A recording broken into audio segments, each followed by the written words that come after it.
Make it loud in here for my good friend, Adam Ray.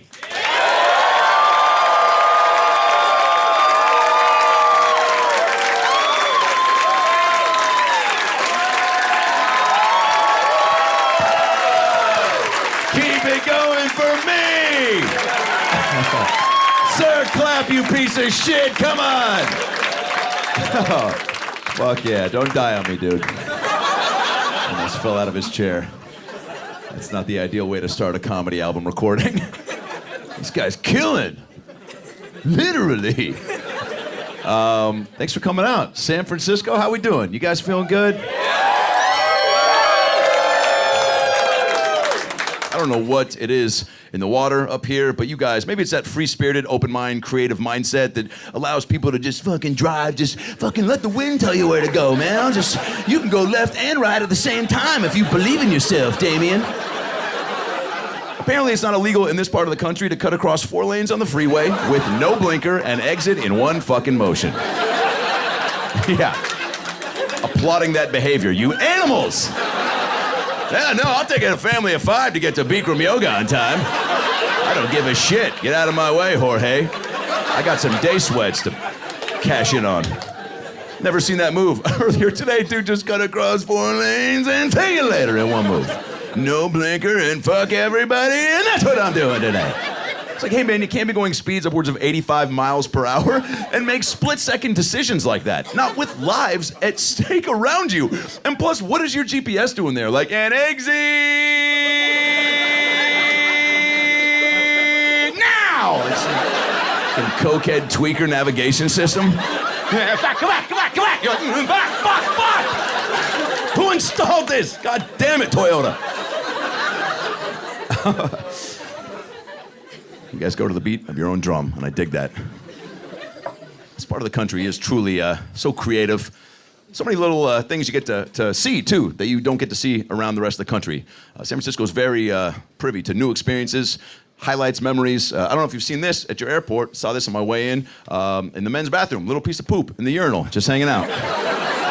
Never seen that before. Half of you are right to not laugh at that, but also that's concerning that you're just like, man, sometimes that happens here. That's keeping it weird 24/7. That's concerning on many levels, by the way. What is that doing there? This is, again, why you need to go outside. There's still a lot of questions we've yet to answer as a society, okay? A lot of, mysteries we've yet to solve. We think we've got the hot-button issues taken care of, like, dude, global warming, is it real? Is it happening? Are we affected? I'm like, yo, dude, there could be fellas out there who are pooping out of their penises. Let's prioritize the issues. Got a future to look after, man. What do you do, by the way, if you're at the urinal as a dude and someone comes in, just pulls them down, turns around? Do you say something? No! You can't. No, you're doing it. Good job.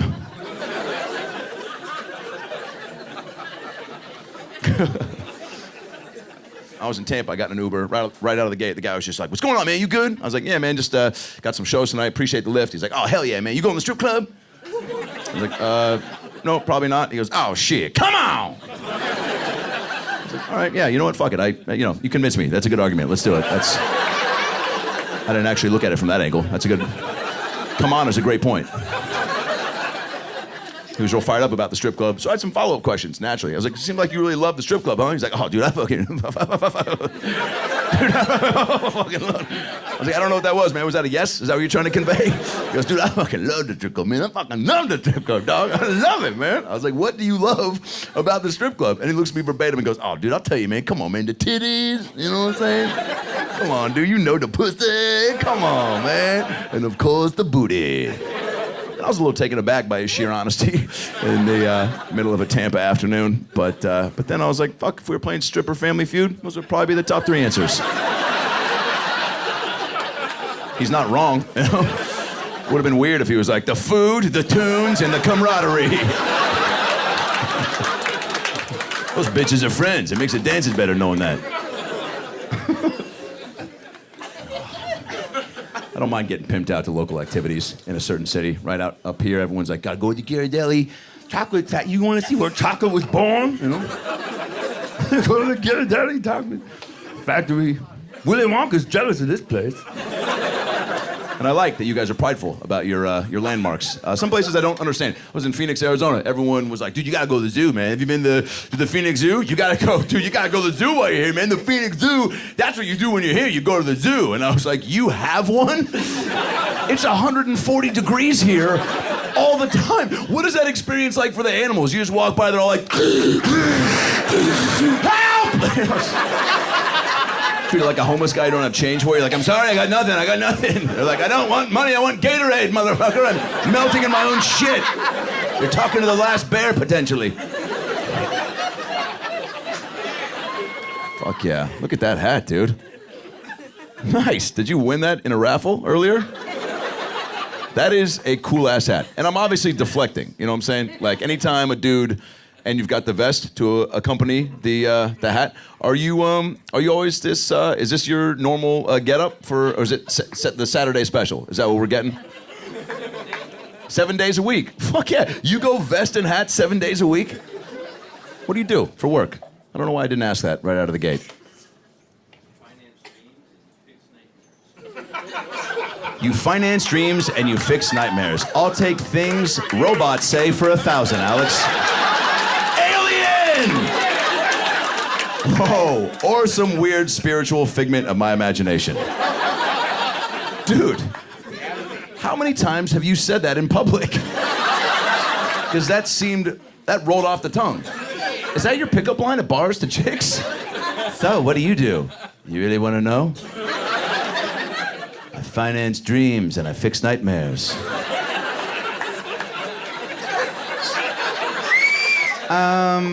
I think my friend needs me.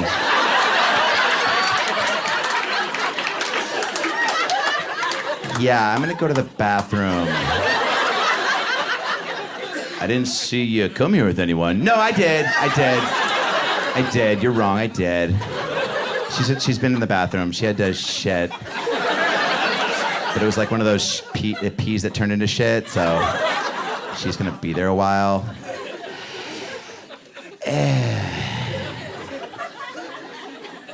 But wait, I want to finance your dreams. Yeah, that's gonna be a no for me. Let me fix your nightmares at least. No, because I'm having it right now. And I feel like me going to the bathroom is a way to get rid of it. Please don't follow me in there.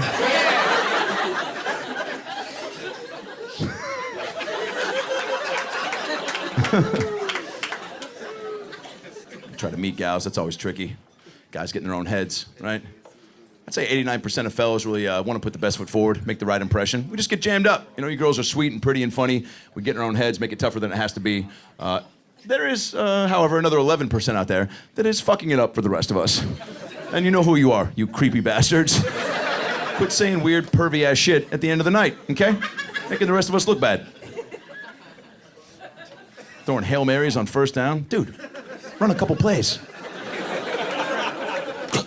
Saw the bar was closing. I don't know what you're getting into. You can always come back to my place and smoke a joint and take a bubble bath. What the fuck are you talking about, Alan? Bubble bath? Do you realize how rapey that suggestion is at 3 in the morning? I just wanted to get clean. That's even weirder, dude. She's an adult. It's tough to be comfortable in your own skin. That's what we're all striving for. It's just to be able to live in your own skin and be out there and not make shit weird right out of the gate, you know? To go to a party that you got a last-minute invite to, you know, not knowing too many of the people there, trying to familiarize yourself right out of the gate, get into a hot tub maybe. You didn't bring swim trunks. You're wearing jeans, right? Everyone's looking at you like, you probably can't get in. You say shit like, carpe diem. Everyone's like, what does that mean? Not really the time for that. You get in with wet pants and you're sitting around like, yeah, but again, we're all friends. And everyone's like, nope, nobody knows you, man. You just got in with jeans, you know? Conversations being discussed, things you're not privy to, but you want to chime in because you felt that silence lingering for too long, so you just go, anybody ever bought a butt plug? Next thing you know, you're getting kicked out of a party with wet jeans. You want to avoid being that guy, you know? So a lot of ways to equalize that for yourself. You know, a lot of people get tattoos to feel like their best selves. I'm always envious of you ladies. Your choices are so spot on. Thinking about getting one because I know that it's one of those things you do in your 30s, right? Just this is, people know that I'm serious about being a person because I've just I don't know what I'd get. I feel like I'd get something, that nobody has. I would want that. I know I'd be drunk too for the experience to avoid the pain. Just walking all hammered like, hey, just put the Baskin Robbins logo on my asshole, man. I don't know. Fucking, it's a conversation starter, right? Yes, all the flavors. What am I paying you for?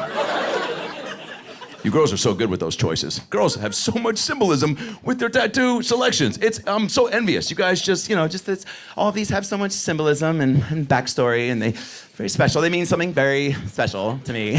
I'll tell you what they mean if you really get to know me. Okay, I'll tell you what they mean. You were super patient. I actually have a tattoo of 2 hummingbirds spooning inside of a flower, and there's a bunch of Japanese lettering above it, and it means live your life, to just, live it up. And whatever that means to you, sorry, not sorry. And don't let anyone tell you your dreams aren't achievable. And because if you can see it, you can dream it, you can be it. And if it's not something that you ever thought you could do, then just put on your dream wings and just fly up into the sky and go catch your dreams and just hello dreams and grab them and take a bite of your dreams and just make sure that fuck you, Dad. Just all that's packaged, in one tattoo. You got all that backstory into one little image.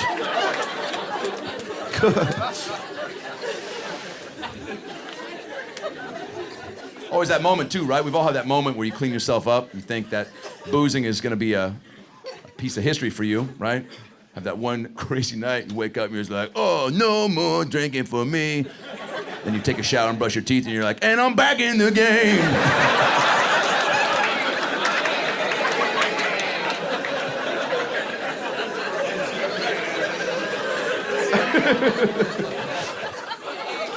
Guys are a little more barbaric with our booze intake than you gals. We don't learn from our mistakes. We have no restraint. We power through despite whatever debaucherous results are produced. You know what I'm saying? Just like, oh, really? I hit one dude at the Wendy's drive-thru with my truck. One dude. And now I'm just supposed to stop drinking Pinot Grigio? It's like, yeah, that's exactly how that works, Kevin. You're not a wine guy, is what that means. And you mix it with ecstasy, dum-dum, so you're 0 for 2 tonight. Gotta read the room. Girls are way better, have so much more restraint, just acknowledgement of just, I know what my body can handle. I can't drink everything anymore. That was the old me. That was the old Kimberly. It's a new year, it's a new me. I put that on Facebook. I don't know why you didn't like it, but fuck it, I'm still gonna do it. It's my journey. I have to. It's just some things I can't drink. I want to though, like whiskey. I wish I could. I wish I could. I really wish I could. I just trust myself on whiskey is what it is. I don't like who I am. I'm a different person. You can ask Siobhan. Remember Cabo and all that? Don't say anything, bitch. But she remembers what fucking slut. It's just every drink has a specific behavior for me. That's why it's tough to gauge how I'm gonna respond in public. Like, tequila makes me horny. It does. I'm serious. One shot, I'm just like, I'll suck it anywhere. Yeah. Jaeger makes me violent, so you put them together, just lay out. I'll fucking kill you in your sleep and suck your dick and cut it off. I'll have a water. Thank you so much.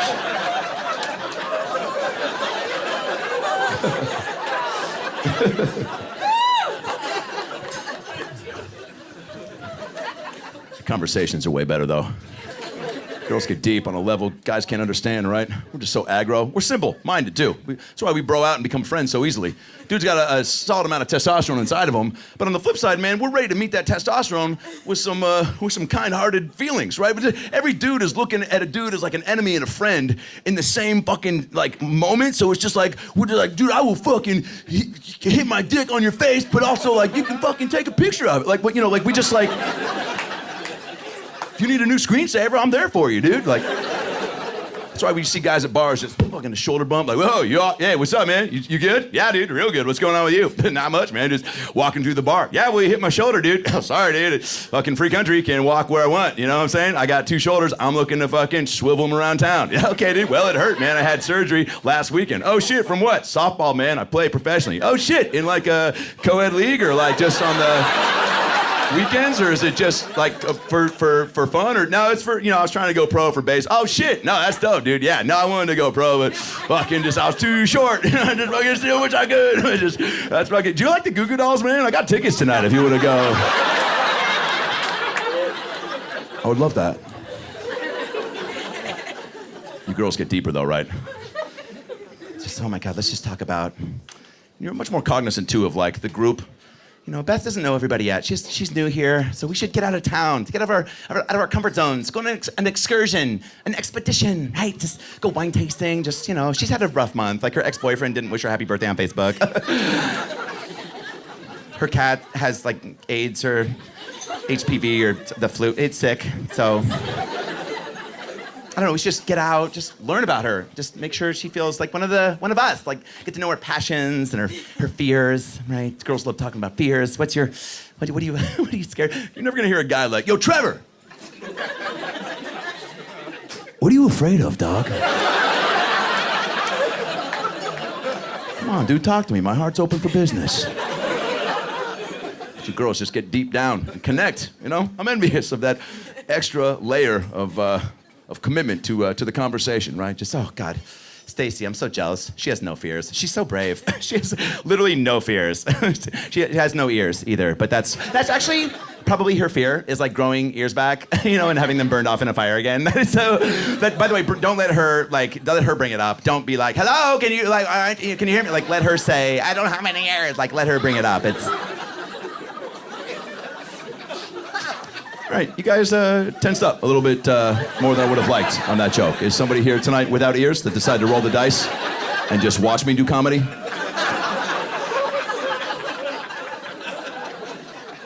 Last time I was up here, I went wine tasting for a bachelor party.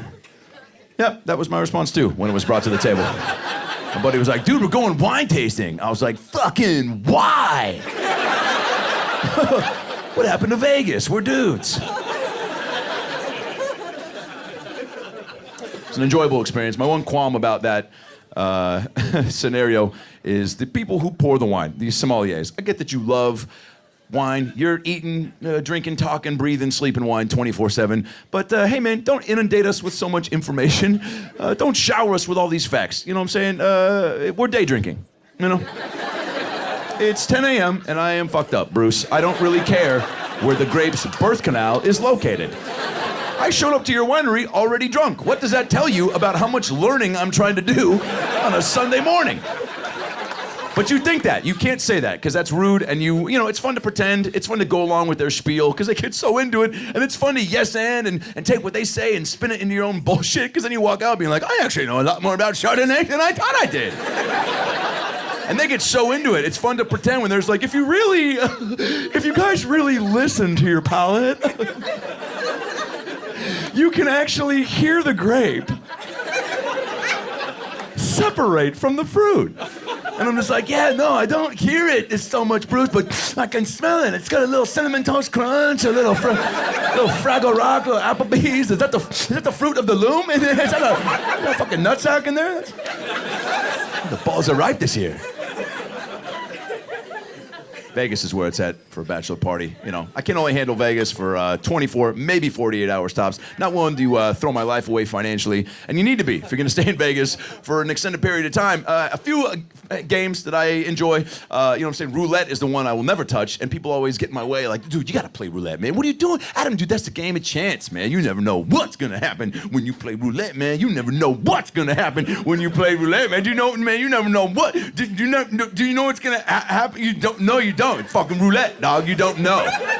I'm like, bullshit. I know exactly what's gonna go down. Here's anybody playing roulette ever. Ready? Black. Fuck! Like, that's pretty much every time. You're a failure in 2 seconds. Congratulations, Carl. Go tell your wife you can't pick colors properly, you piece of shit. That's an attractive quality in a man. Craps is fun. Craps, you can build some cash out of nowhere with a collective group of strangers and have that out of nowhere unexpected energy be built. And we can all use a little more of that right now with what's going on. Just to rally around some strangers and just look each other in the eye and be like, dude, we're on the same page. We're winning. We all want money. That's what we're here for. And the superstition level in craps is top notch. Because if you're saying some silly bullshit and you're winning, everyone jumps on board. A lot of people go with the standard, come on, grandma needs a new pair of blue jeans. But you can literally, I don't know why grandma always needs more blue jeans, but she does. Fucking get them for her if that's what she wants. She's about to die. Fucking hook her up with some Levi's, you know what I'm saying? But sometimes people go with, come on, anything you want. And people, if you're winning, again, come on, Santa needs a hand job and an Uber. Just saying whatever somebody jerk out Santa. This guy's hard. Sometimes people get a little too revealing with their info at craps. A little too honest, a little too all the eggs in one basket. Just, come on, Daddy needs a new minivan for a second family. You're like, holy shit! All right, well that's definitely not the time to reveal that info, Dan. I love the fights in Vegas, the drunk public couple fights. If you're a couple and you get shit-faced and you start fighting, stay outside. It's free entertainment. Don't be selfish and go inside. No, stay outside for the rest of us to watch. That is the best programming. Money can't buy that. Vegas truly is the best backdrop because, the ambiance, the lights, up past hours you're not accustomed to. Couples can't handle Vegas. A lot of them, when they go there for the first time, and Vegas rewards you, too. They recognize if you stay up late enough, they're just like, oh, shit, it's 4 a.m. and you're still awake? All right, here's Jeff and Diane from Iowa. They're hammered. Enjoy yourself, They haven't been here before. It's about to get weird. Last time I was there, my buddy and I sat in the lobby of the New York Casino for a good 45 minutes, just watching this shit show. He's drunk, she's drunk, not making any sense, but they somehow understood the drunken babble that was being exchanged. She's just like, you don't step in the dojo. This motherfucker, did you stop it again in the dojo? And the dude looks at her, I swear to God, verbatim and goes, oh, is that, oh. I'm not even paraphrasing. That's what they were fucking saying to each other. It's their own secret language. And at the height of the fight, out of nowhere, the dude does a cartwheel in front of his chick. Just a grown adult male cartwheel. Shit escalated, this motherfucker cartwheels, and at the end of the cartwheel, with a lot of purpose and aggression, looks right at her and goes, boom! Yo, boom? Why are you so defensive, bro? Has she been questioning your cartwheeling abilities? No doubt that is a fight that's been brewing all day long. Started at the pool, now they're in the cab on the way to the club. She won't let it go. You were just such a fucking embarrassment at the pool today, Max. Every 15 minutes, like, ooh, look at me. I can whip in the neck. Yeah, well, I was trying to make your friends laugh, Carrie. I was trying to make your friends laugh. I thought that was funny. Yeah, well, it fucking wasn't. I know comedy, motherfucker, okay? And you know what? I don't want to say anything, but you know what? This is my first time hanging out with Chelsea, and now she thinks you're fucking psycho. So now I have to deal with that on Monday. Thank you for that, you fucking piece of shit. But I don't want to say it, but it's Vegas. You say what you feel, you speak from the fart, and I'm going to tell you exactly what I think. I don't even think you could do a fucking cartwheel, Max.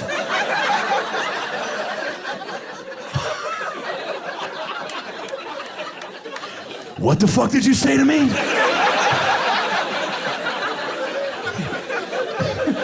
Gets out of the cab. No, is that really what you, is that really into the club? Is that, cartwheel, boom! Dude, 45 minutes, we did not get up. My buddy was going to get a drink. He was like, will you save my seat? I was like, I'll save your seat. I'll change our flights, motherfucker. We're not gonna miss the conclusion. What are you, crazy? I want to see this divorce live. I've invested too much emotionally. Might have to adopt a kid. Don't get violent when you fight. Couples make that mistake. Never ends well. Prime example, Florida. This couple got into it. Chick stabbed her boyfriend in the stomach during the argument because the dude farted on her head. You should be laughing way harder. That is the funniest shit I've heard in my entire life. Google fart stab Florida tonight if you don't believe me. 6 pages of entertaining bedtime reading material.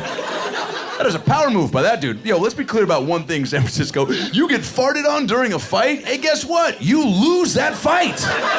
That's a TKO in the first round, baby.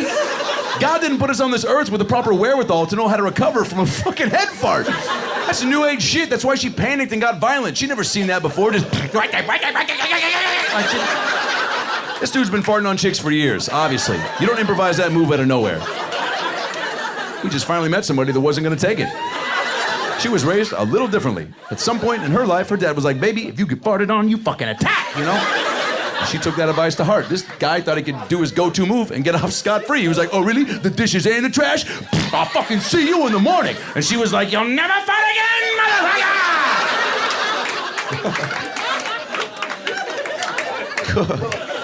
motherfucker! Talk it out. Save your farts.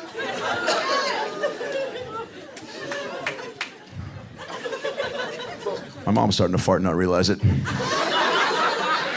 God damn it. Almost 70 years old, no butt control. I'm not gonna call her out either. It's good son 101. She made my lunch for 18 plus years. Least I can do, hold my breath, close my eyes. Is that a new plant? You know. There's no clue. Just be sitting there hanging out, just. Did you say something, sweetheart? No, Mom, but I think your asshole wanted to chime in on this conversation. You couldn't feel anything with the smell you just produced? The neighbors moved, Mom. I didn't like him anyway.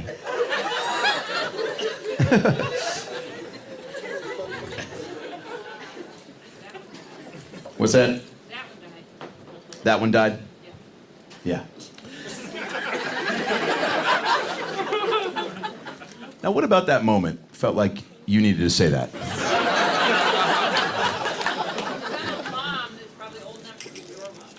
What's that? I'm a mom that's old enough to be your mom. Oh. Great. I used to play the clarinet. Welcome back to Who Gives a Shit.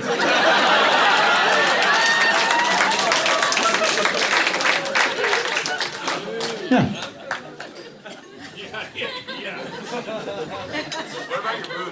Look, I appreciate the like, you know, commentary after the joke. That's always, look, every comedian, you know, wants that energy between them and the audience. That, you know, that recognition that they're paying attention, you know. And I gotta be honest, the way that the laughter kind of slowly dipped down at the end of the joke, for me, I was like, that crushed, you know? I was like, that's my fucking, I should have closed with that. And then here you come, just a hero without a cape. Waiting for your moment, dead silent.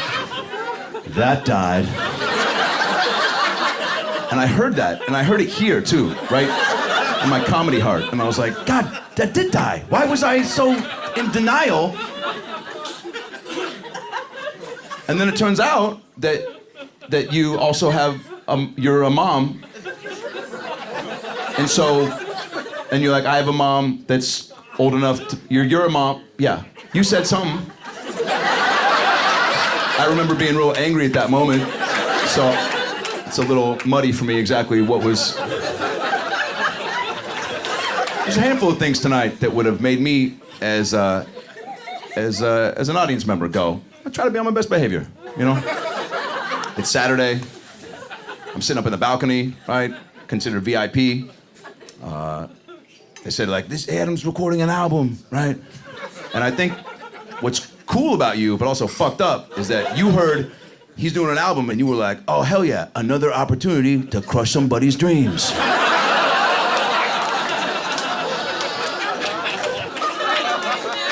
And thank God I just met a dream fucking financer. So I'm actually not offended.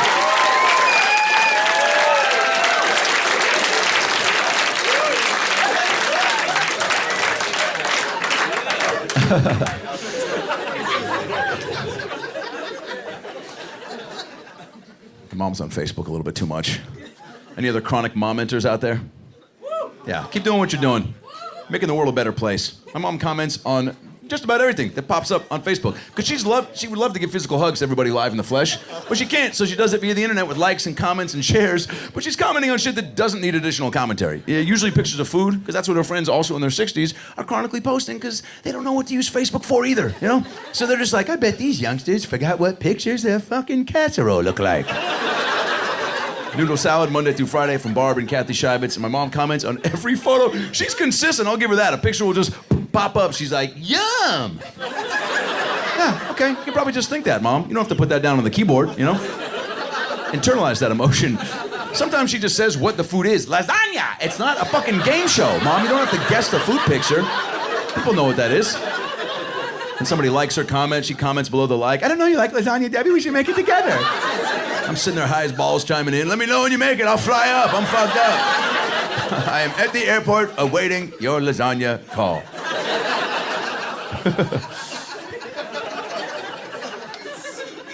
We have stupid fights, my mom and I. Got into a fight about whether it's pronounced Fanta or Fanta. Yeah. On the phone, she was like, do you remember my friend Diane? No? Oh, her daughter had a miscarriage last weekend. Oh, shit. Hey, Mom, remember when I said I don't remember who Diane is? thought that kind of squashed that. What's the weather like in LA? Well, 75, 80 every day. Hot as balls, you know that. Oh, that's great. You gonna wear shorts? I don't really feel like answering that, Mom. Well, send me a picture if you do. Nope, definitely not. And I was like, Mom, I haven't had a Fanta in a while. And she goes, it's Fanta. I was like, what'd you say, bitch? It's Fanta. I go, no, Mom, it's Fanta. The jingle in the commercial goes, don't you want a Fanta? She goes, No, it's Fanta. Don't you want a Fanta? an adorable rendition for sure, but also incorrect. I was firm in my beverage jingle knowledge. I'm, Mom, it's fucking Fanta. I'm right, you're wrong. I'm sorry. That's just the matter of facts about this moment. And she's like, okay, you know what? Yeah, I guess, I guess you're right and I'm wrong. What do I know? What do I know? You know everything and I don't know shit. Yeah, here I am, wrong again. And then she said something I've never heard before in the history of our relationship to squash any debate. She goes, yeah, what do I know? What do I know? You just came out of me. I mean, that is the ultimate mic drop for any discrepancy. Like, you just came out of me. If she were a Mortal Kombat character, that would be her finishing move. Do you understand? Just childbirth. Like, you can't come back from that. Only works if you're a mom, obviously. Not as effective if you're a dad. Oh, really? I don't know what I'm talking about, son? Yeah, no, what do I know? You just came out of me and then went into your mom and then came out of your mom, I think. I don't know. Maybe the butt. I don't know how it works.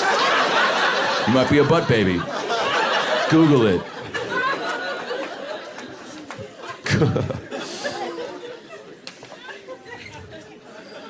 I have to use Facebook for so much promotions. Facebook is big for the promotional part of this job, but it's also great for connecting. Let's be honest, that's what we all use it for. So many people I've found and rediscovered from my past. I went to elementary school with a girl named Audrey Clitgard, and I forgot about that shit.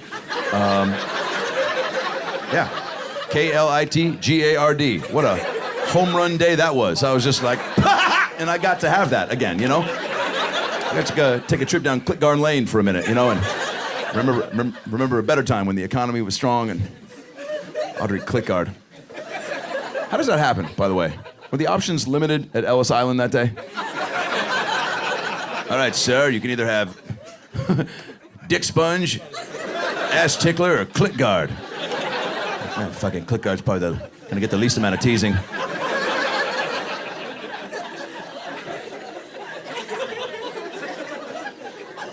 Found out one of my friends got divorced on Facebook. That was a new one. Usually Facebook is a place to celebrate the highs. Like, this is all the great stuff. It's the life. Just look at how great things are. But now it's like, man, this is happening too. I want everyone to see it. And I love that. I love taking ownership of moments like this and turning them into celebratory experiences. And she did. It was a picture of her and about 15 of her girlfriends in front of a barn with balloons spelling out the words divorced as fuck, right? All flicking off the camera in unison, just like, fuck you, Steve, right? And a lot of hashtags to accompany the picture, just hashtag next chapter, hashtag doing it my way this time, hashtag Emily Summer of Fun, hashtag gonna find me a new man, hashtag someone help me find me a new man, you know? Hashtag please. You know? I knew it wasn't gonna work out. Sometimes you meet a couple and you're just like, nope, not gonna work. Thanks for playing. You know, they were just too different, you know, opposites. And people always try to come at me with like, well, dude, you know, opposites attract. I'm like, yeah, and sometimes opposites are fucking opposites. And they weren't meant to be. And it takes a minute to figure that out. This dude was so roided out, and not that roided out fellas can't find love and happiness. He just had too much juice running through his system. You couldn't have a normal combo with him. You'd be like, dude, Troy, how was your weekend? He was like, yeah. I'm like, did you just put a curse on my fucking family, dude? What was that? Am I gonna sleep tonight? Why can't you talk normally in public? Everyone commented below too. Divorced? No. What happened? Why? What? What happened? No. Why? What? Why? I'm like, why? I'm gonna go out on a limb and say she asked him to put the toilet seat down and he tried to throw the fridge at her head. You know what I'm saying? Like, that's a deal breaker in most relationships. I like to smoke blunts, joints, right? Makes me feel like Snoop Dogg. Can't do edibles anymore. Swore those off. Last time I had an edible, I had 3 pop brownies, went to Disneyland, and convinced Winnie the Pooh to break character so that he could take me to a first aid station because I was having a panic attack. Yeah, true story. Hey, public freak out in your 30s, table for one.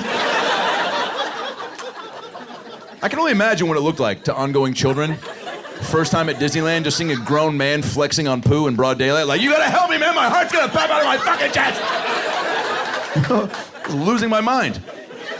I was terrified on many levels. And then I started getting flooded with all these flashbacks, because then I remembered, oh shit, my folks took my sister and I to Disneyland when we were 6 for like a save the marriage trip, right? And yeah, spoiler alert, didn't work. And but I remembered getting lost that day at 6 and getting the sweet help from Winnie the Pooh again, who I'm now facing down with 30 years later. So I'm just like, dude, Pooh, you helped me 30 years ago, now you're gonna bail on me when I'm having a fucking heart attack? And this motherfucker in the suit, which I know was not a real guy, because I played Wolverine at Universal Studios. So I'm like, which, shouldn't be the only reason you know that somebody's not the real Winnie the Pooh. I used to play a character too. I know you're probably Kevin from Detroit in there, But I was like, dude, break the fourth wall. I need some fucking help. And this guy would not break the character code of conduct. He looked right at me and was like, like, I don't know what to tell you. Ask Christopher Robin,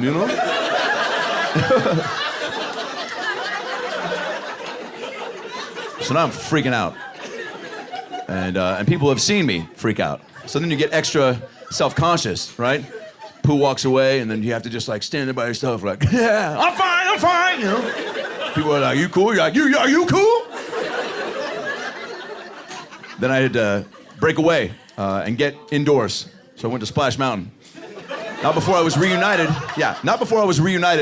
with my buddy who I went to the park with. We had gotten separated, right? So I was lost for a second time, again, freaking out with just Pooh to come to my rescue. He fucking failed on that mission.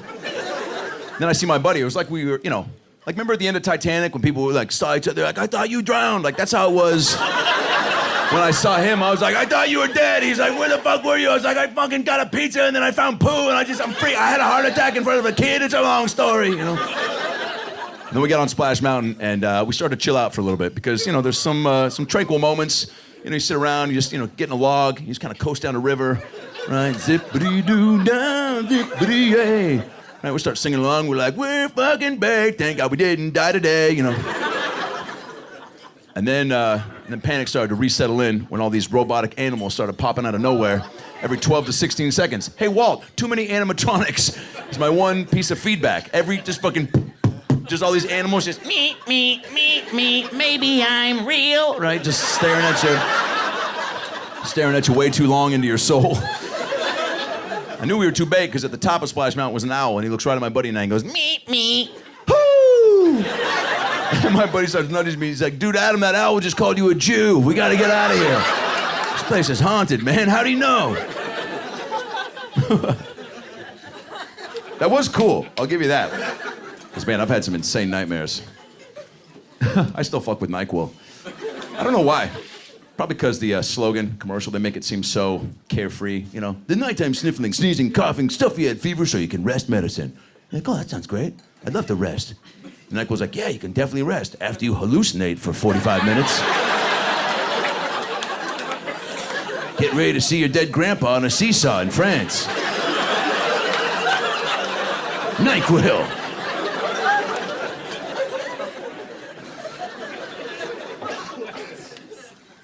Hawaii is the best place to smoke pot, man.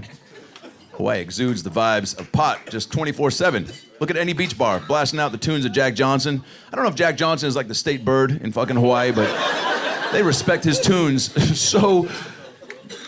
Every beach bar, just, And you're not paying attention to the lyrics that JJ is stringing together. And you should, because he is brilliant at just rapping together these lyrics that have no business being partnered together. But, you're tapping your toe to all of his melodies. So you never give an ounce of doubt to what he's singing about. He's just like, I got the beach, pancakes at my feet. I watch the waves all day as they crash on the street. All right, well, that is catchy, but that's a tsunami that you're singing about, Jack. So maybe a little more concern in your voice. Children are drowning in front of you while you're harmonizing to yourself. I do like to watch TV when I'm a little stoned.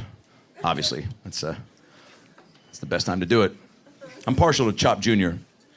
If you like child abuse and food, that is the show for you. God damn, the verbal critique that these adults have the audacity to throw at these children. 11, 12, they can't even tie their shoes or do cursive, yet they're taking in all this fucking, just absorbing all this fucking emotional wear and tear. And they don't know. They don't know how to stick up for themselves. Just like, I tried really hard, and I think it was pretty good. My mom said she liked it. And the judge is like, yeah, well, Caleb, I found your lemon bolognese to be weak, like your kickball skills. And yeah, that's fair. I always get picked last. You're right. Stephanie, your tuna tartare was flat, like your chest. Yeah. I mean, I'm tense, all right? I'll get tense next time. You're right.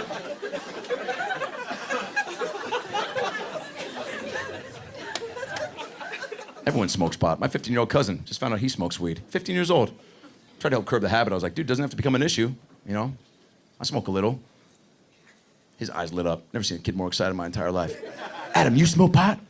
Dude, how have we not smoked together yet? What are you talking about? 5 years ago, you were 10. What the fuck are you talking about, man? What do you mean, how have we not? You just started using deodorant, man. You gotta build up to that.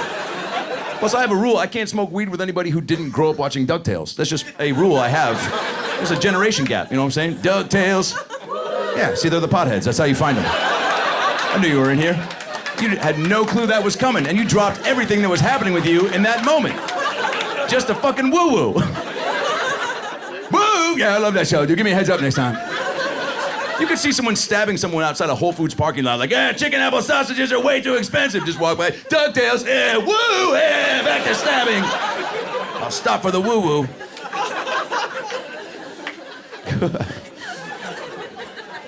I'm an impulse buyer, though, you know? I see the slogan just like, this'll help, and I'm like, I want it, you know? I bought a MyPillow. Just, again, impulse buyer. I got turned on from the whole commercial. If you don't know the MyPillow story, by the way, fascinating. Mike Lindell, former crackhead, okay? Used to sleep on feet under freeways, cleaned himself up, made the MyPillow, boom, billionaire. Inspiring story. Tugs at the heartstrings. Makes you want to be a part of that situation. And again, the commercial does its job, overhypes the product, makes you feel like you're not living properly without it. Just some guy on the sidewalk, you know, no pillow, just trying to get comfy on the street, just fucking, you know, having a tough time getting those restful Z's. He's like, it's just not that soft. Like, yeah, it's a curb, dum-dum. Go inside, you know? What the fuck are you doing? And then they cut to Lindell. He's like, that's why you need a fucking MyPillow. You know, and he's just muppeting out hardcore on TV. He's dealing with some crack after effects. Just kiss the freaking pillow, right? And I did, you know? And it's the worst fucking thing I've ever slept on. Obviously. I should have known that going in. Who takes relaxation tips from a fucking crackhead? This guy used to think the alphabet started with... That's not a guy you listen to for sleeping advice.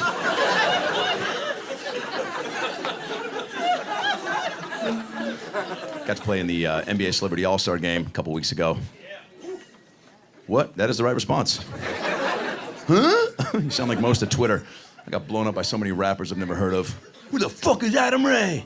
I was like, good to hear from you, amigos. Thanks for the shout-out, Tony Braxton. Or... Tony Braxton. Clearly I don't know any more rappers. You know, rap legend Tony Braxton. I want to be in the NBA. So what do you do right now? Advertising. Hell yeah. Was that the dream as a kid? Yes. Oh, nice. Moving on. What kind of advertising do you do? Food. Oh, nice. Oh, dude, that's got to... Do you write jingles? I don't write it, I sell them. You sell the jingles. So people come to you, and they're basically like, give me a break. Give me a break. Make me have a bitch that can't buy. And you're like, fuck no. Or, I love it. Can we get another verse in there? How about give me a break, right? Do you ever give advice, or do you just say yes or no to the given jingle? Sell what they give me. Fuck yeah. Any famous jingles we might have heard of? Hamburger helper. Fuck yeah. So I'll ask the question again. Any famous jingles we've heard of? Hamburger Helper. What is it, 1992? Was that the year that Helper was on top of the world?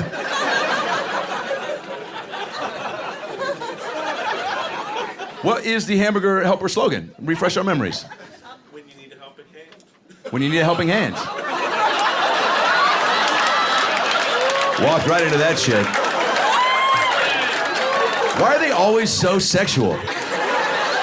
Or maybe I'm just a dude, and my brain just goes to sex. Helping hand, oh, like a second, like a hand, you fucking touch your wiener. Like a wiener hand. I remember Corn Nuts had a real, Corn Nuts was like, isn't it like bust a nut, bust a nut? Come on everybody and bust a nut. I know I'm not too far off. I will Google that.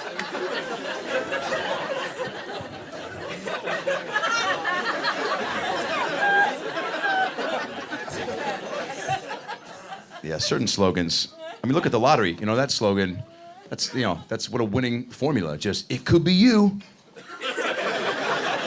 Dum-dums hear that on the other end of the TV and they're like, I never thought of it like that before. Even when the odds are 1 in 7 billion, people are like, dude, I'll fucking roll the dice. 1 in 7 billion. Those are insane odds. You've got a better chance of like Oprah, like, pulling up to your house and being like, and you're like, oh my God, Oprah, did I win something? And she's like, no, I got a fucking shit.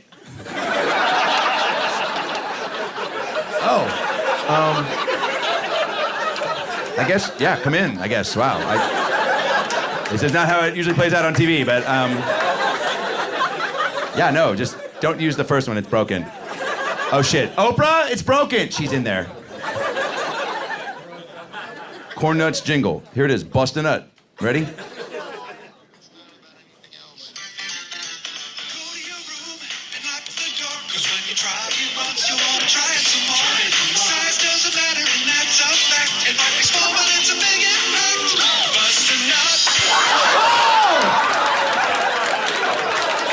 Corn Nuts.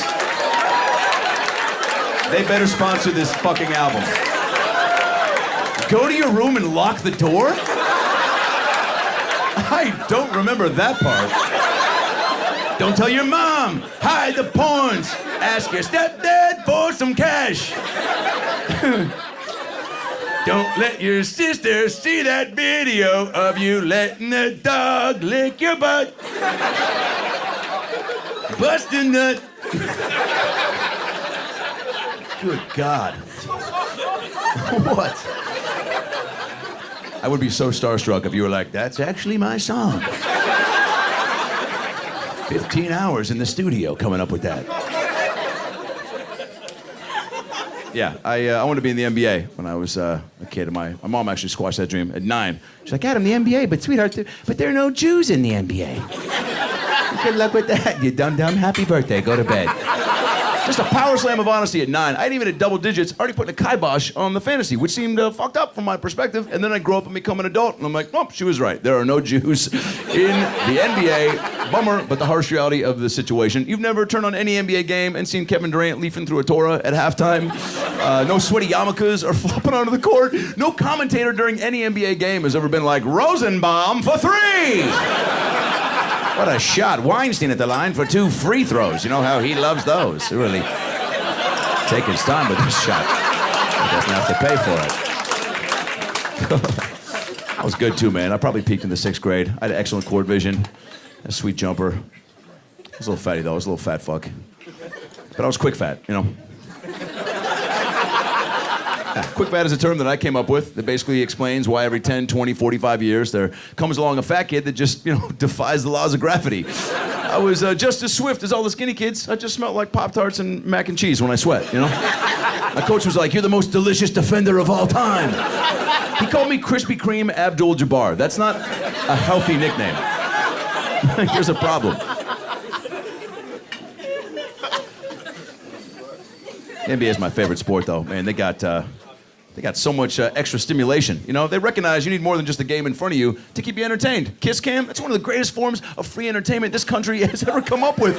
Are you kidding me? There's something for everybody. They span the gamut. Every age range is covered. They'll start off slow with a couple in their 80s or 90s, and as soon as they put them up on the Jumbotron, everyone just, applauds, just like, holy shit, how did you, get outside, And, right, and then the old gal's like, give me a smooch, and he's like, who are you? And then they'll cut to a couple, prepubescent, 7th, 8th grade, and this little too cool for school punk-ass kid isn't ready to show publicly the amount of affection he's got for the girl he brought, right? So he's just like, right? Yeah, real inappropriate. Then they'll cut away to a couple that has no business kissing whatsoever. And that's my favorite. Usually like a brother-sister combination. Yeah, and they can't defend themselves because they're muted on the Jumbotron. So they're just like, oh, no, we're related. We can't do this. And the whole stadium's like, we don't give a shit. We paid for this incest. Act like you grew up together. I'd like to sing the national anthem at an NBA game. That's on the bucket list for sure. And once Fergie did it, I was like, I think I could fucking do it. That is pretty much how I would do it. You know what I'm saying? Just make a bold choice. Just people gotta stop putting spins on things that don't need adjusting. You know what I'm saying? Nobody was out there like, you know what we could use from Fergie? A new national anthem. That version would have been acceptable if they were like, please welcome to sing the national anthem, Popeye. You know, then I would have been like, yeah, I knew this guy was working on something special. That's why we haven't seen him for a couple beats. She was 2 verses away from being like, and eating a can of spinach in front of America. Sort of put spinach back on the map. You gotta get somebody reliable, man. Some true rock star. Lionel Richie comes to mind. That's my karaoke go-to. That guy did no wrong. Look at any video of Lionel's from the 80s. He pushed the envelope because, he backed up the hype that people built around him. And if you were that cool, man, you could really do no wrong. Your behavior was not questioned. Look at any video. Look at the video for Hello tonight on YouTube. Just, hello, is it me you're looking for? You know what he's doing in that video while he's singing? Chasing a blind woman around. What the fuck? That is the epitome of narcissism. Do you understand?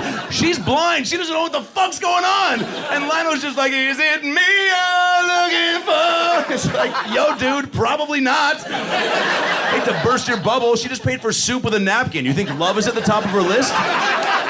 She's looking for a door handle to get some stability, man. Cut her some slack.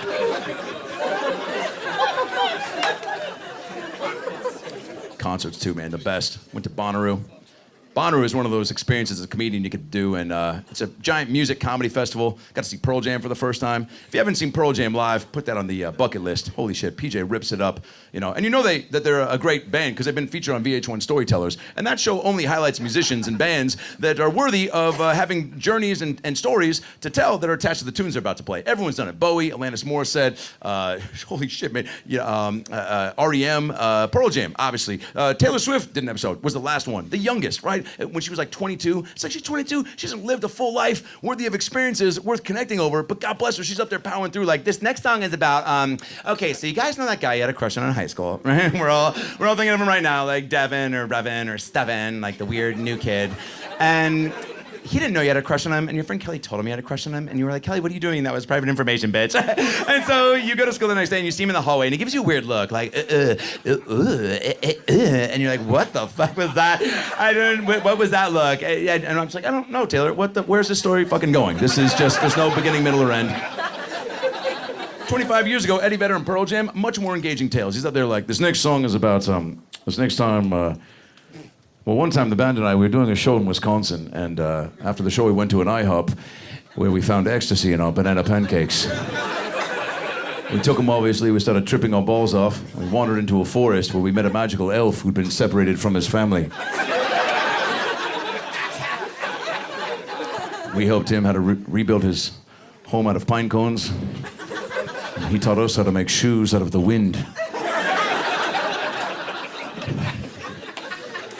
Then we heard a van driving by from a nearby town screaming at us, Mr. Vedder, oh my God, thank you so much, you found our baby. Turns out that elf we were kicking it with was actually a fucking baby. We were fucked up. Anyway, we didn't know. His name was Jeremy. 2, 3, 4. Way better story.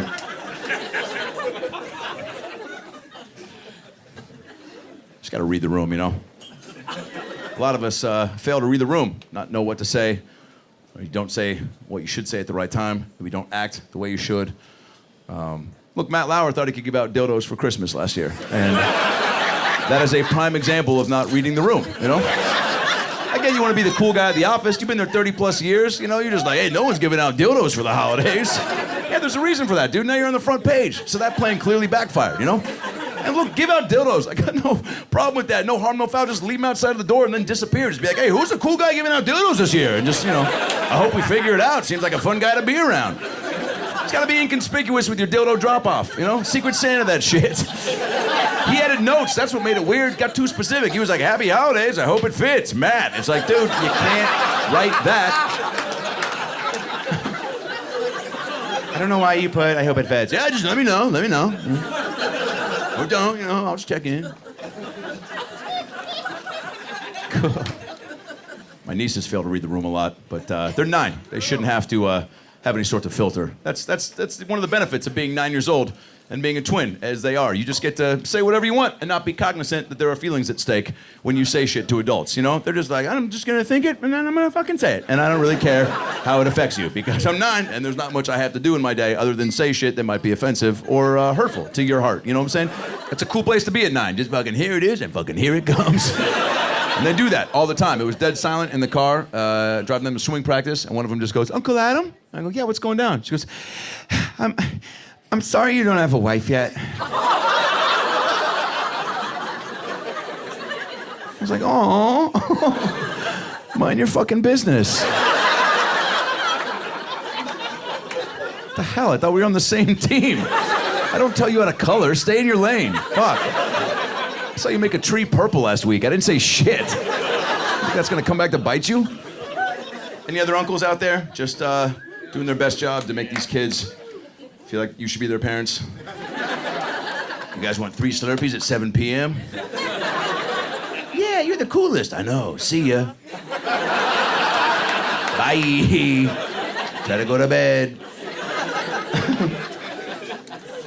They take advantage of that blind support, though, man. Jesus Christ. They manipulate, press your buttons, got little catchphrases, they tug at the heartstrings. I thought you were cool. Oh, man, that hurts so bad, because all you want to do is be cool to them. And now they're telling you, well, maybe you're not, Starts off slow. Can we have our iPads this weekend? No, your mom said you can't. I thought you were cool. I'm just like, fuck that shit, I am. Who told you that? Where are you getting your facts from? It's only gonna get worse as they get older. Uncle Adam, will you buy us beer? No. I thought you were cool. All right, you know what? Fuck the beer. Let's do shots, all right? Who's partying tonight? Want a 4 Loko, chase it with a Plan B? Let's hit that monkey bar, all right? You're driving, by the way. I don't care if you're 9. Figure it out. You wanted this. They're cool. I'll do anything for them, Because they respect me, and that can be good cop, bad cop. They love what I do. They start to recognize that stand-up is a job, more or less, and they pitch me jokes. It's insane, right? It's just so cute. And they're different personalities. One of them is a little more, bouncing off the wall. She's got a more creative imagination, and she was like, Uncle Adam, I got a joke for you. What did the poop say to the fart? I was like, I don't know. She's like, gross. I'm like, yeah, hilarious. Not bringing it to San Fran, but I get why that's funny. The other one's a little more cerebral. A little more image-driven. Uncle Adam, what's a taco's favorite dance? I don't know. The salsa. Yeah, fucking jackpot. Probably closing with that. And then the other one felt outdone, so she's like, I got another joke. I was like, ooh, all right, yeah, let's go back and forth. What do you got? Okay, what the boyfriend say to their girlfriend? Ooh. I don't know. What? Nothing. Because the boyfriend saw the girlfriend when they're at dinner like a picture of her ex on Instagram, and he was like, "What was that?" And she was like, What do you mean?" And he's like, "I just saw you like Steve's picture, and I didn't know you were still talking to him." And she was like, "Yeah, I told you we reconnected because he got sick, and so I'm trying to show emotional support because he just got done with his 2nd round of chemo, and I thought that was like a chivalrous move on my part was to reach out and be like, I hope everything's going well. It doesn't mean anything. It doesn't mean anything. Get it? I'm like, oh, that was topical. They're cool. I'll do anything for my nieces. Anything. So much unconditional love. Their friends, not so much. Pretty much hate all their friends. They got just several 7, 8, 9-year-old just spazzy bastards surrounding them at the park. Kids that just pop out of bushes. I've definitely established myself as the cool uncle. All the other parents are on the outskirts, just on their phones, just fucking, these kids take advantage, popping out of bushes. Ah! Fuck! Made you look. Yeah, you did, Nathan. I wasn't expecting a headbutt in the middle of the day. Fuck off. Nathan, Caleb, Gary. They got a friend named Gary who's 8.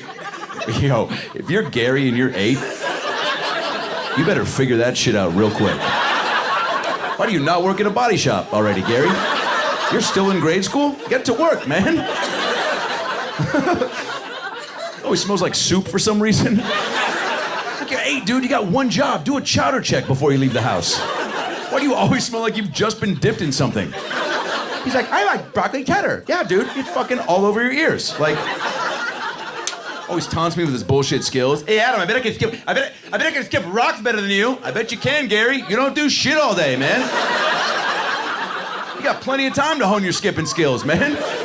Even his haircut sucks. To me, that is a strong indication that you are a piece of shit as a youngster. Even the barber got a sense of Gary's energy. It was like, fuck this kid, he sucks, and I want his head to reflect that. I hate this kid. I want to throw his backpack in the ocean.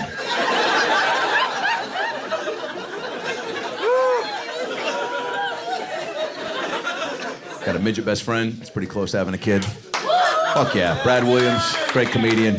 Do a podcast called About Last Night, which you guys should check out. Brad is the shit. Definitely a cool addition to my friendship circle, having an LP in there. If you don't have a midget best friend in your life, definitely pick one up for the holiday season next year. It's street cred. People don't fuck with you. Don't steal one. That's, illegal and 7 years bad luck. But so many things I got to learn about the LP community that I didn't know about Brad until I met him. I didn't know that little people could drive. You know what I'm saying? Did you know that they could drive? I didn't know that they could drive. 2 months into hanging out, Brad and I are leaving a comedy club. He's like, hey man, you want to ride? I was like, on your dragon? What the fuck? What? What? It's not going to be a car. He actually drives a Mini Cooper. I don't know if it's for the joke, but it definitely fills my heart when I see him get into it.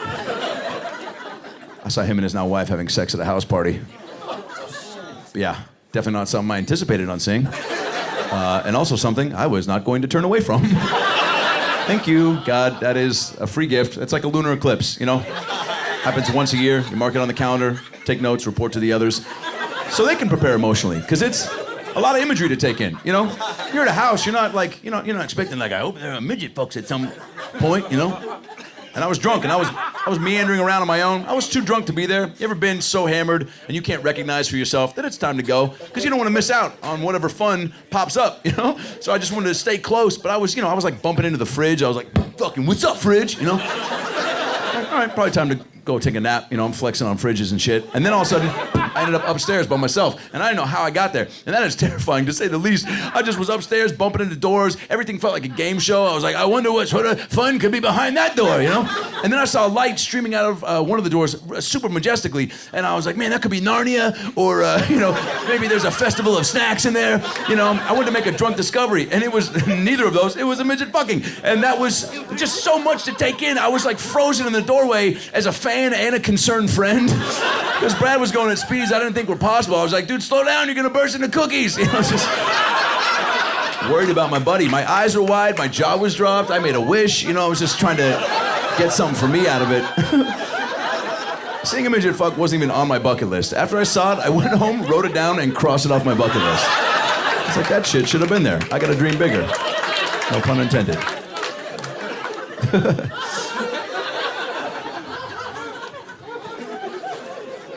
I'm gonna leave you with one thing before we take this party up a notch.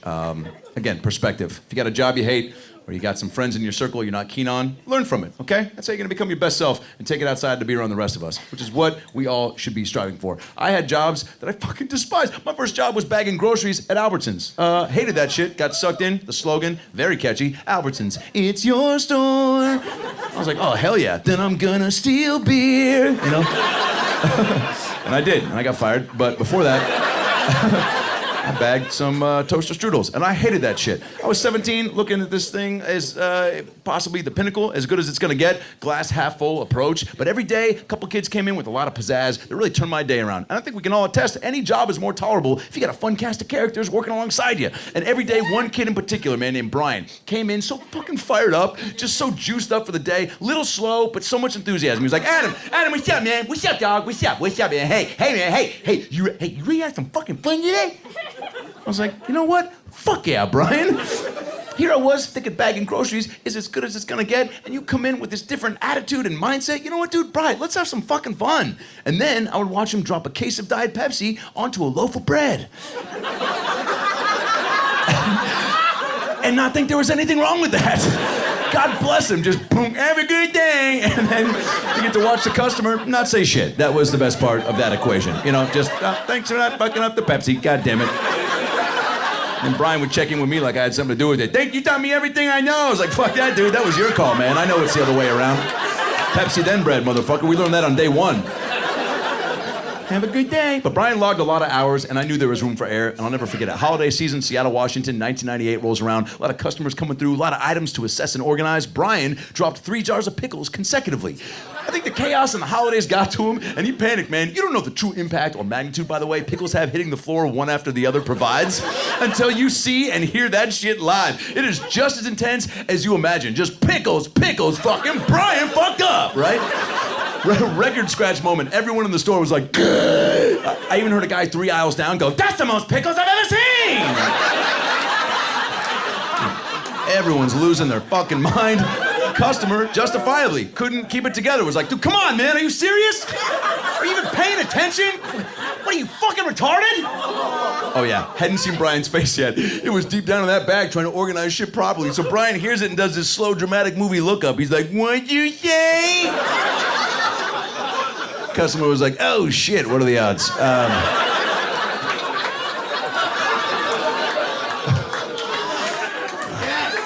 Sorry, all right? I wanted the pickles in the bag, they're on the floor. They're on the floor, I want them in the bag, I'm sorry. Just being a dick about it. And here's why I love Brian. He had so much integrity, really stuck up for himself, put his foot down, but didn't want to make the customer or the moment more awkward or uncomfortable than it had to be. Looked right at the dude verbatim. I'll never forget it. Goes, it's okay, man, it's all right. People get angry, but just so you know, I'm not retarded.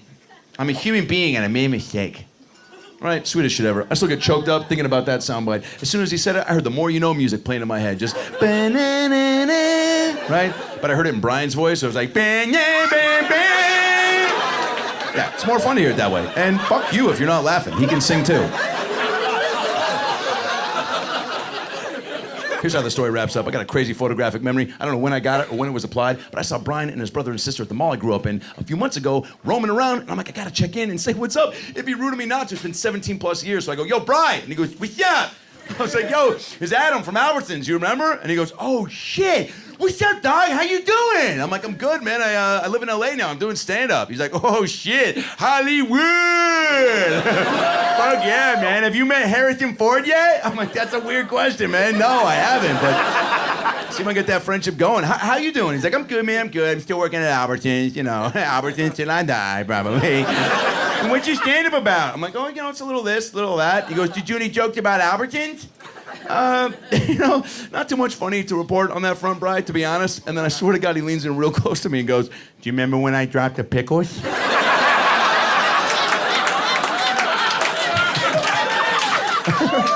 Like, fuck yeah, man. I think about that every day of my life. And I can't make this up. He goes, I did that shit on purpose. Whoa. Of course you did. It looked too premeditated, you know what I'm saying? There was a motive involved for sure. As soon as he said that, I tried to replay it in my head. I was like, was there a moment I missed out on that could have led me to see this was about to happen? Like, was Brian trying to check in, like, you know, shit's about to go down! Grab all your favorite pickles, I'm dropping them all, baby! So I go, Brian, why'd you do that, man? Because I still talk to him. Late night, Facebook, he always hits me up. It's always so late, 3, 4 in the morning. What's up, player? Followed by a Will Smith inspirational video. You gotta watch this shit, dog. It's powerful. Followed by an invite to play Uno. I'm like, dude, Brian, it's 4 a.m. He's like, pussy. All right, draw 4, bitch. And then just no response for 6 months. So I go, Brian, why'd you do that? He goes, you really want to know, man? I'll tell you why I did that shit. I'm like the James Bond of pickles, man. I'm like, yeah, dude. What does that mean? Why did you do it? I know, fucking Bruce Willis. I'm in this motherfucker. Why did you do it, dude? Fucking Will Smith, dude. Welcome to Earth. Brian, shut the fuck up. Why did you do it? Because that guy fucked my mom once. That's why my parents got divorced. Whoa. What the fuck are you talking about, dude? I'll take things I didn't think you were gonna say for 1,000, Alex. What a gangster. Do you understand how simple Brian's revenge tactics were? This kid was just like, oh, really? You fucked up my childhood? Okay, well, guess who's not taking their pickles home today?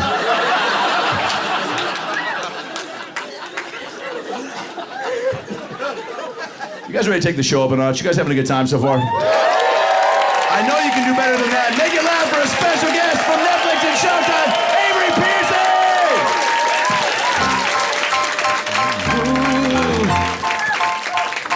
I like my man in the black polo with the thumbs up ready to go in the corner. Yeah, you're the captain of every bowling league. You look like you like to tan. Is that true, my man? Or do you just have high blood pressure? Which one is it? Can you tell me which one is it? Can you tell us real quick? Which one is it? Which one is it? Which one is it? He just goes, okay.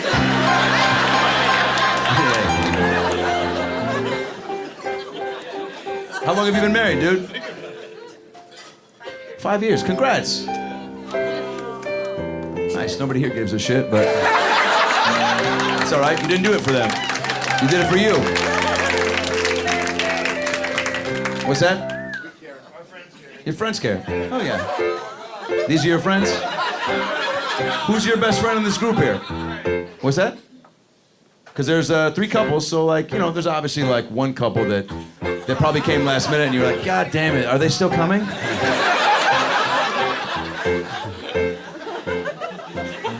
Which couple is it? What's your best friend? Who's your best friend? I'd love to figure it out. Which Who's couple your best is it? friend? And who's in second place? If I'm a man on the end here in the hat and the glasses. What's your name, dude? Mike. Mike? Mark? Oh, it's Mark. Mark. Whoa, you don't know your name. I think that's important, Mike, Mark. Mike, Mark. Boy, that's gotta be so terrible for job interviews when they're like, so nice to meet you. What's your name? Mike. Mark. What do you want? What about my man up front, dude? Shaking your legs super nervously, hoping I don't sing to thee.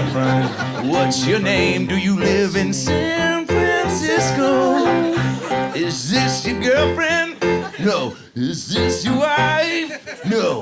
Did you meet tonight? No. Are you kidnapping her? She your hostage that you ride out for just a couple hours.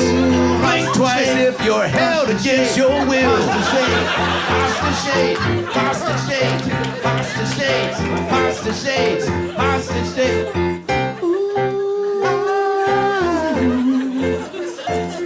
A man a couple rows back, sitting like A.C. Slater. Super cool, chill back, sit back, look. I like your mojo, dude. You look super comfortable. Do you bring that sort of laid-back attitude to your life?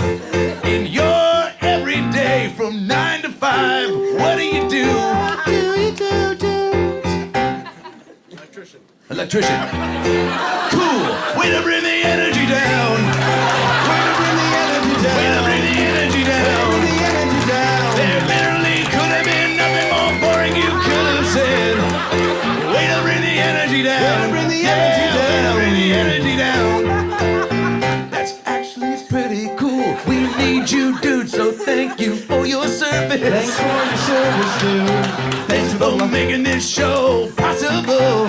Thanks for the lights and the sound and everything. Couldn't do it without told you? Was that the dream when you were a kid on the playground? Was that the dream? You know how when you're a kid you got delusional thoughts about what's possible, and then you grow up and you're like, oh shit, not anything's actually possible. Time to readjust and reassess my dreams. What was your dream? What did you want to do before you became an electrician? Did you want to be an athlete? Did you want to compete in a mathlete? Did you want to go to the moon? Did you want to drink with a spoon and be the first guy to drink with a spoon? Improv is tough.